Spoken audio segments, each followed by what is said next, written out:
Memories. And one day my littlest child will outgrow him, but he'll always stay right here. Scattered throughout the Stratton home. And then he died the week before school started. Of the short but full life 10-year-old Oliver Stratton lived. If I could describe him in one word, it would be happiness. He had a lot of adventures in his little life, but he should have had so many more. His family says it was here along River Pass Road on August 2nd, 2023, when Ollie was hit by a distracted driver. That is a moment that, no PTSD medication in the whole world can ever erase from my mind.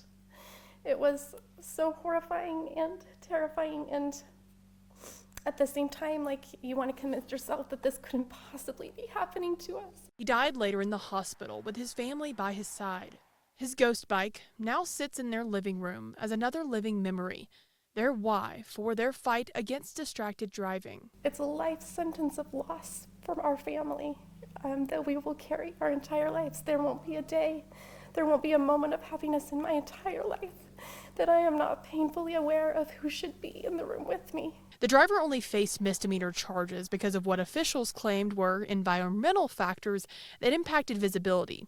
The Stratton family, though, now fight for those cultural and judicial changes around distracted driving. We fight for Ollie, we fight for justice for Ollie, for stronger charges. We have his ghost bike. We want that to be reinstated where it was, as a reminder, as a placement to catch people's attention and help them understand what can happen. Ollie's mom, alongside painted rocks, more memories of Ollie, and that love that will forever be there. They're really a slideshow of memories of his life. It could happen to anyone. And unfortunately, it will happen. That's the facts, and it's painful. In Timnath, Gabby Easterwood, Fox 31. I continue to have leaks in my unit. Linda Speck tells Fox 31 water is seeping into her home and doing some serious damage. A minimum of $10,000 to replace all your flooring, all your baseboards, cutting into the walls and replacing drywall. One other resident complained about the same leak. The HOA confirms after the first leak was reported on August 7th, they sent a plumbing contractor in to make repairs.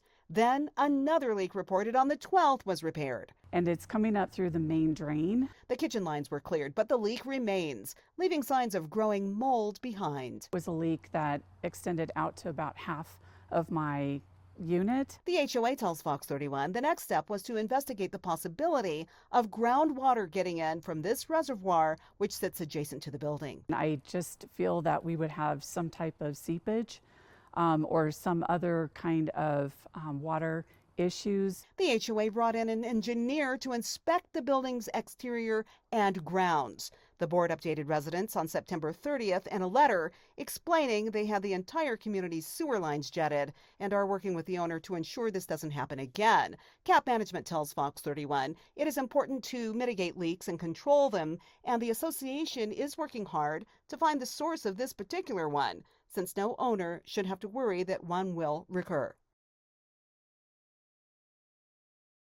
Jessie Lewis passed away in early April, and her services were held at Taylor Funeral Home in Aurora. The family chose to cremate her, but quickly realized the ashes that were given weren't Lewis. You released the wrong body, and they're quick to call their boss and get Laquita on the phone, and she's like, oh no, we still have her body. Finea Walker is Lewis's adopted daughter. Her cousin was the one who picked up the ashes, but come to find out, after Walker received a phone call from the coroner saying Lewis's body had been dropped off on June 5th, those ashes simply couldn't be her mom's. So what if I would have signed 2 weeks ago? I would be holding someone else's ashes in the hopes that it's my mom. You're right.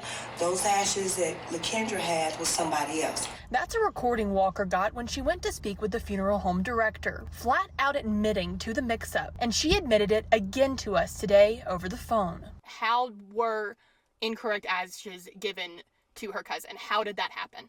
I don't know. That part, honestly, I don't. They took full responsibility, admitting to giving the cousin ashes from before Lewis even passed.